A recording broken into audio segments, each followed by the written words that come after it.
एक बार की बात है, भगवान देखिए नारद जी से भक्ति महारानी पूछती हैं कि नारद जी आप मुझे ये बताएं कि भगवान हमें कितना चाहते हैं, कितना प्रेम करते हैं।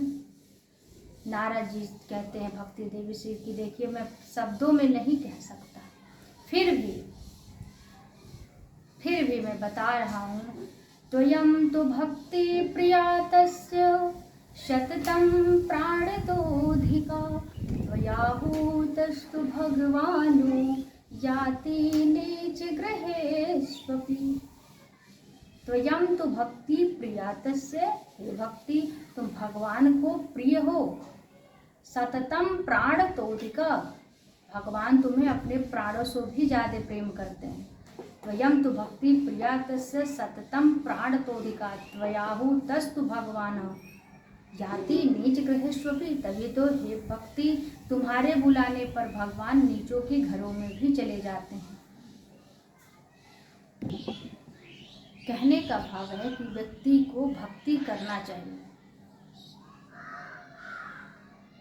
एक बार की बात है, क्योंकि देखिए भक्ति एक तरफ रहती है, भक्ति के साथ मुक्ति एक तरफ रहती हैं, रिद्धियाँ सिद्धियाँ एक तरफ रहती हैं भक्ति देवी के साथ। एक बार की बात है, स्वर्ग में बैठ करके सभी देवता भारत भूमि का गायन कर रहे थे और कह रहे थे गायन्ति देवा किल गीत गानी धन्यास्तु ते भारत भूमि भागे।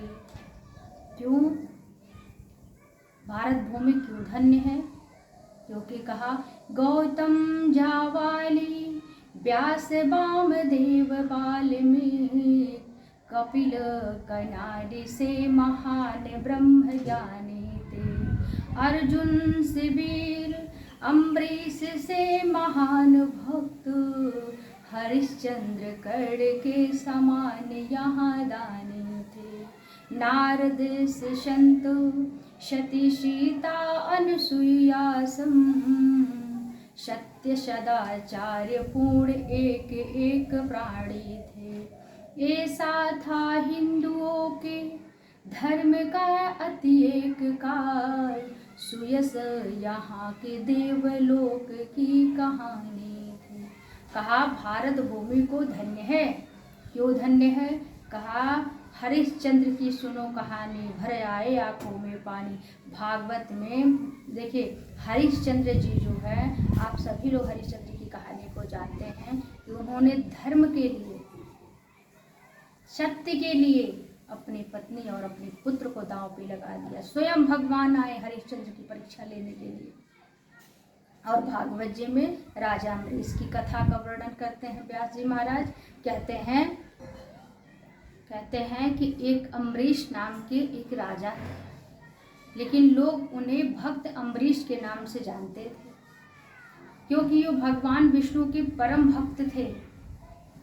अम्बरीश ने एकादशी का व्रत रखा और सायंकाल हो गई, शाम हो गई। अम्बरीश को व्रत पूर्ण करना था, त्रयोदशी ना लगने पाए, द्वादशी में ही व्रत पूर्ण कर ले। क्योंकि देखिए एकादशी का जो व्रत है वो त्रयोदशी के पहले ही हमें व्रत कर लेना चाहिए। दूसरी बात है कि देखिए एकादशी का व्रत हमें कौन सा करना चाहिए जिसमें त्रिपिशा एकादशी ना हो, दशमी वेदी एकादशी, ये पद्म पुराण में लिखा है। तो त्रिपिशा एकादशी का व्रत हमें नहीं करना चाहिए, और जो द्वादशी एकादशी द्वादशी हो तो उसे हमें कर लेना चाहिए, और एकादशी हो तो और अच्छी बात है। तो कहते हैं कि अम्बरीश ने एकादशी का व्रत रखा, त्रयोदशी में ना लगने पाए, द्वादशी में ही पारण करना चाहिए। उसी समय दुर्वासा ऋषि अपने शिष्यों के साथ अम्बरीश के घर पहुँचे। अम्बरीश ने कहा भगवान मैं अपने व्रत को पूर्ण ही करने वाला था कि मेरा सौभाग्य कि आप पधार गए, आइए भगवान भोजन कर लीजिए। दुर्वासा बोले अवश्य भोजन करूँगा, पहले तनिक स्नान करके आ जाऊँ। दुर्वासा ऋषि अपने अनेक शिष्यों के साथ स्नान करने के लिए गए। थोड़ा विलंब हो गया क्योंकि सैकड़ों शिष्य थे स्नान करने के लिए, स्नान करने में देरी हो गई। अम्बरीश को व्रत पूर्ण करना था। अम्बरीश ने विचार किया त्रयोदशी ना लगने पाए, उससे पहले हम व्रत को पूर्ण कर लें। और दुर्वासा ऋषि को भी भोजन को बुलाए, भोजन के लिए मैं कहा हूँ पर कैसे क्या हो क्या ना हो, ऐसा सोच विचार कर रहे थे राजा अम्बरीश। और उसी समय अम्बरीश के मन में विचार आया कि मुझे एक पात्र लेना है। एक पात्र लिए तुलसी का दल उसमें डाले और उस जल को अम्बरीश पी गए। और ये सब दुर्वासा ऋषि को जब पता चला, देखिए जब एकादशी का व्रत पूर्ण हो, ऐसे आप लोग को पता होगा, मुझे बताने की ज़रूरत नहीं है, पर यह है कि देखिए अगर एकादशी का व्रत त्रयोदशी ना लगने पर द्वादशी में हमें पारण करना है। यदि मान लीजिए लेट हो जाता है किसी कारणवश, अगर हम व्रत को पूर्ण करने में असमर्थ हो रहे हैं, तो हमें एक पात्र लेना चाहिए, उसमें तुलसी दल लेना चाहिए और इस जल को पी लेना चाहिए। इसे व्रत को पूर्ण माना जाता है। तो दुर्वासा ऋषि वहाँ जब उनको पता चला तो उन्हें बहुत दुख हुआ। पर दुर्वासा ऋषि कहते हैं दुर्वासा ऋषि राजा अम्बरीश से कहते हैं कि मुझे भोजन पर बुलाता है, मेरे बिना व्रत को पूर्ण कर लेता है। तब दुर्वासा ऋषि ने अपने जटाओं से एक लट निकालते हैं, उस लट को पृथ्वी पर पटका। दुर्वासा ऋषि के जटाओं के एक लट से कृत्या नाम की राक्षसी उत्पन्न हुई और दुर्वासा ऋषि ने उस राक्षसी को आदेश दिया कि तुम जाओ राजा अम्बरीश का वध कर डालो। और ये सब भगवान विष्णु सब देख रहे थे। भगवान ने तुरंत अपने सुदर्शन चक्र को आदेश देते हैं और कहते हैं कि जाओ कृत्या नाम की राक्षसी का वध कर डालो और दुर्वासा ऋषि को थोड़ा डरा दो। और जब दुर्वासा ऋषि जहाँ देखिए आए, भगवान का सुदर्शन चक्र आया, कृत्या नाम की राक्षसी का वध किया और दुर्वासा ऋषि के पीछे पड़ गया। दुर्वासा ऋषि जहाँ जाते सुदर्शन चक्र वहाँ जाता। दुर्वासा ऋषि भागते भागते ब्रह्मलोक में जाते हैं और कहते हैं प्रभु मुझे बचा लीजिए। ब्रह्मा जी हाथ खड़े किए, कहे हम तुम्हारी रक्षा नहीं कर सकते। और भागते भागते गए विष्णु शिवलोक में, भगवान कैलाश पर्वत पर जाते हैं, भगवान शंकर के पास जाते हैं। भगवान शंकर ने कहा मैं आपकी रक्षा नहीं कर सकता।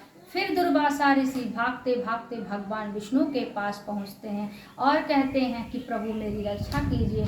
तब भगवान विष्णु कहते हैं माना कि सुदर्शन चक्र मेरा है, पर मैं इस सुदर्शन चक्र से आपकी रक्षा नहीं कर सकता, क्योंकि आप जाइए राजा अम्बरीश के पास, वही इस चक्र से आपकी रक्षा कर सकते हैं।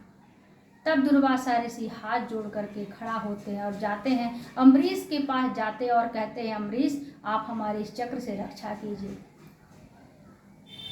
अम्बरीश सुदर्शन चक्र को हाथ जोड़ करके कहते हैं भगवान यदि मैं श्रद्धा सिया राम मैं सब जग जानूं, यदि सिया राम का स्वरूप मैं सब में देखा हूँ, सब में भगवान का दर्शन किया हूँ, सच्चे श्रद्धा से भगवान को माना हूँ, तो भगवान मेरी व्रत में मेरी पूजा में कोई त्रुटि ना हुई हो, तो हे सुदर्शन चक्र आप शांत हो जाएं। और हाथ जोड़कर अम्बरीश जब दुर्वासा ऋषि जब वहाँ जाते हैं तो सुदर्शन चक्र जब राजा अम्बरीश हाथ जोड़ के इस तरह से निवेदन करते हैं, तब उस समय सुदर्शन चक्र शांत होता है और उस समय भगवान विष्णु के पास दुर्वासा ऋषि को लेकर के राजा अम्बरीश जाते हैं। तब भगवान विष्णु कहते हैं भक्ति द्रोह कराए जो तैसे दंते जगत्ते, दुर्वासा दुख मासन्ना दुरा भक्त विलिंदिता। हे महर्षि दुर्वासा यदि कोई मेरे सीने में लात मार दे तो मैं उसे सहन कर सकता हूँ, क्योंकि देखिए ये एक बार की बात है, भृगु ऋषि भगवान विष्णु के सीने में लात मारे थे। क्यों मारे थे?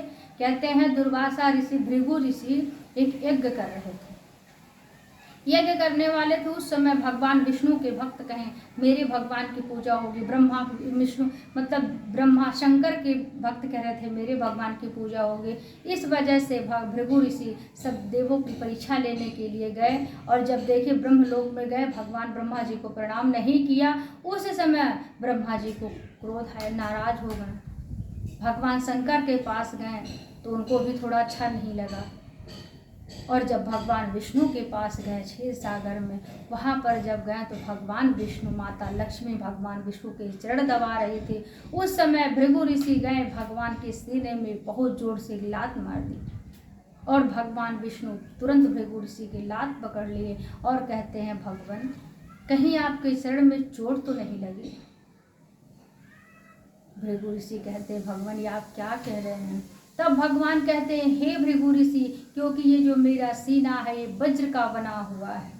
तो कहने का भाव है कि भगवान कहते हैं कि भक्त यदि कोई मेरा अपमान कर दे तो मैं उसे सहन कर लूँगा, लेकिन यदि कोई मेरे भक्त का अपमान करे तो उसे मैं सहन नहीं कर सकता, नहीं कर पाता। देखिए भगवान कहते हैं भगवान अपने भक्तों के साथ रहते हैं, भक्त के हृदय में रहते हैं। एक बार की बात है, भगवान से नारद जी से किसी ने पूछा भगवान ये बताइए कि भगवान कहाँ रहते हैं। नारद जी को लगा कि अभी कहेंगे कि हमारे पास ही रहते हैं, मेरे हृदय में रहते हैं। तो वो उस व्यक्ति ने कहा भगवान कहाँ रहते हैं। नारद जी कहते हैं भगवान तो कैलाश वहाँ, भगवान तो क्षीर सागर में रहते हैं, साकेत लोक में रहते हैं, साकेत धाम में रहते हैं। तो उस व्यक्ति ने कहा नहीं नहीं प्रभु, भगवान तो आपके हृदय में रहते हैं। नारद जी बड़े खुश हो गए, बड़े प्रसन्न हुए और नारद जी को लगा कि नहीं मुझे प्रभु से एक बार पूछना चाहिए। नारद जी चलते हैं, भगवान के पास जाते हैं, कहते हैं प्रभु, नारद जी कहते हैं भगवान जी कहते हैं नारद जी कैसे आना हुआ। नारद जी कहते हैं भगवान आप मुझे बताएं कि आप रहते कहाँ हैं। बहुत सुंदर उत्तर देते हैं भगवान, कहते हैं नाहं वसामि वैकुंठे योगिनां हृदयेन चो मद्भक्त्या प्रगायन्ति तत्र तिष्ठामि नारदो। हे नारद जी, नाहं वसामि वैकुंठे, मैं वैकुंठ में नहीं रहता। योगी नाम हृदयेन चो, हे नारद जी मैं आपके जैसे हृदयों के योगियों के हृदय में भी नहीं रहता। मद भक्त्या, नारद जी कहते हैं भगवान तो आप कहाँ रहते हैं। भगवान कहते हैं मद भक्त्या प्रगायन्ति तत्र तिष्ठामि नारदो। हे नारद जी, जहाँ पर श्रद्धा भक्ति विश्वास के साथ मेरा भक्त मुझे पुकारता है तो मैं वहीं रहता हूँ। तो कहने का भाव है कि भगवान कहते हैं कि मुझे भाव से कोई यदि मुझे बुलाता है, भगवान भाव का भूखा हूँ मैं, भाव ही बस सार है, भाव से मुझको भजो तो शीघ्र बेड़ा पार है। भगवान कहते हैं मुझे भाव से कोई बुलाए तो मैं दौड़ा चला आता हूँ। तो कहने का मतलब है कि अम्बरीश जैसे भगवत भक्त हुए इस पृथ्वी लोक में, और जब नारद जी सुने कि अम्बरीश के जैसे भगवत भक्त हुए, सत्यवादी हैं, हरिश्चंद्र राज की सुनो कहानी, भरे आए आँखों में पानी, सत्य के लिए उन्होंने क्या किया, सीता सती अनसुईया।